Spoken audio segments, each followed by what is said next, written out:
네, 질문 기회 주셔서 감사합니다. 서울신문 김진아 기자입니다. 이해운 기획예산처 장관 후보자에 대한 인사청문회 불발되고 오늘 마침 송부 기한인데요. 재송부를 요청하실 생각이신지 좀 궁금하고요. 또 여당에서도 좀 부적절한 인사가 아니냐는 비판이 좀 있는데 이렇게 청문회가 만약에 열고 기회가 주어지고 해명을 하고 난 다음에 반대 여론이 계속 많아지면 좀 지명철회도 검토하실 수 있는지 궁금합니다. 이 질문을 왜 안 하시나 했어요.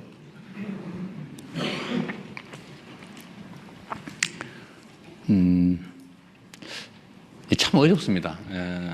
제가 지금 어려운 일이 두 가지인데, 좀 이따 얘기하시겠지만, 검찰 개혁에 관한 논란, 또 소위 탕평 인사에 관한 이해운 지명자에 관한 문제, 이거 정말 어려운 주제 중에 하나입니다.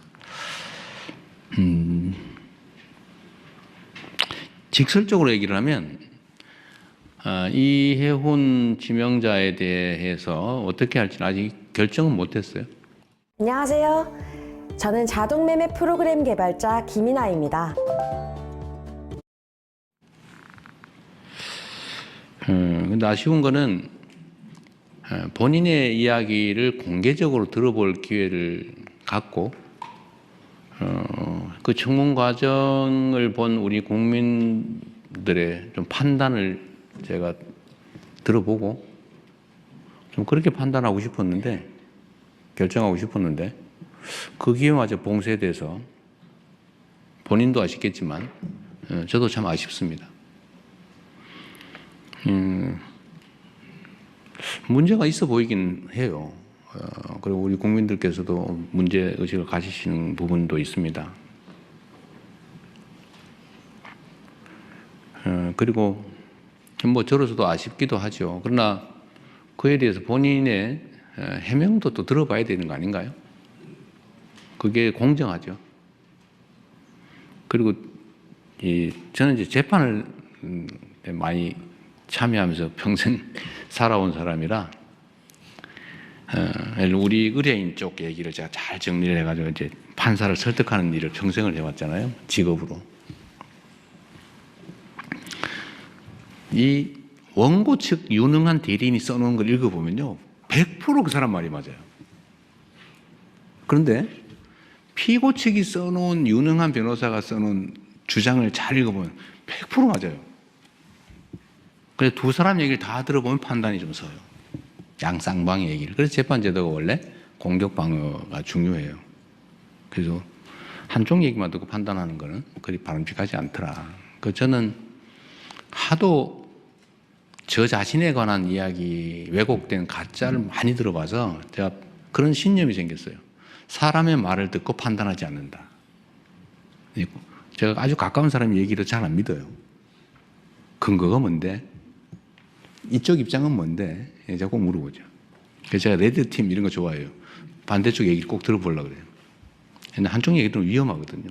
그거 잘 안 믿어져요. 그래서 좀 아쉽다. 지금 할 수 있으면 지금이라도 좀 해줬으면 좋겠는데 좀 어떨지 모르겠어요. 쉽지 않겠죠? 좀 시간을 두고 판단하겠습니다. 그런데 이거와 관련해서 좀 근본적인 얘기를 한번 하고 싶어요. 청와대의 검증에 문제가 있는 거 아니냐는 지적도 아마 하실 것 같아요. 문제가 있죠, 결론적으로. 부족하죠. 근데 그분이 진짜인지 아닌지 좀 가려봐야 되겠지만, 보좌관한테 갑질을 했는지 안 했는지 우리가 어떻게 합니까? 그 어디에 써놓은 게 있으면 모르겠는데, 어디 기사라도 났으면 모르겠는데. 그리고 유능하다는 한 분이라고 판단이 되고, 그리고 그쪽 진영에서 공천을 무려 5번을 받아가지고 3번씩이나 국회의원에 당선됐고, 아무런 문제가 제기되지 않았던 분이잖아요. 근데 자기들끼리만 알고 있는 그 정보를 가지고 마치 대부에서 나오는 배신자 처단하듯이, 그래 우리는 모르던 걸 막 공개를 해가면서 이렇게 공격을 하면 뭐 흠잡힐 일을 한 당사자의 잘못이기도 하겠지만 우리로서는 알기 어렵죠. 이게 정치인가 현실인가 하는 생각도 들긴 합니다. 그리고 또 반대쪽도 있어요. 아니 우리가 어떻게 만든 정권인데 그 중요한 자리를 왜 상대방한테 주는 거야?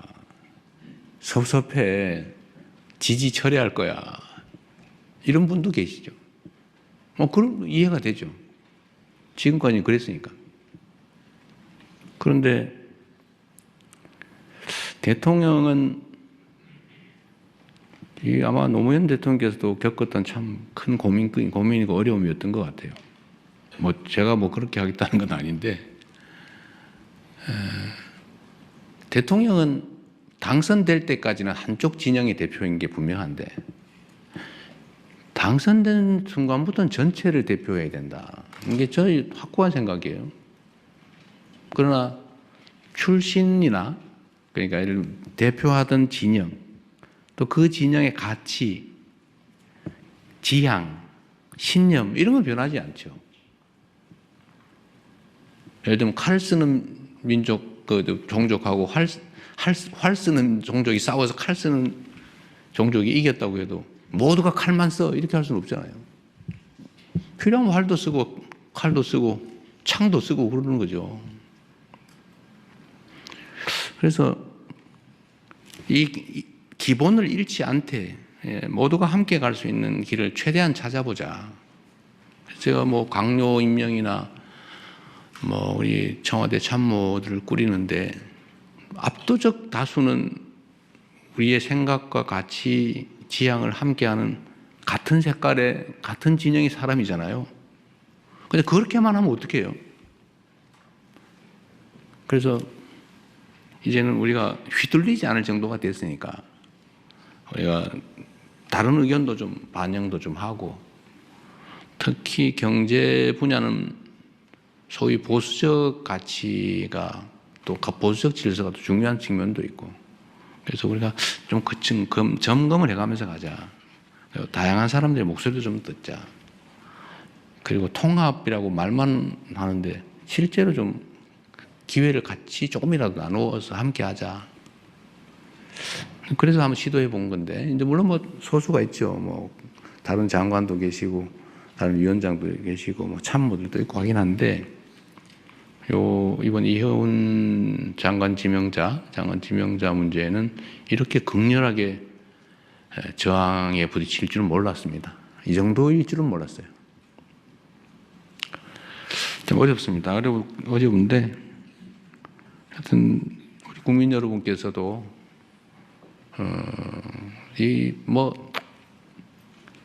이해해 주시라는 말씀을 드리기는 어려운데, 이런 필요성이 있다는 점에 대해서 일부 용인은 해 주시길 바랍니다.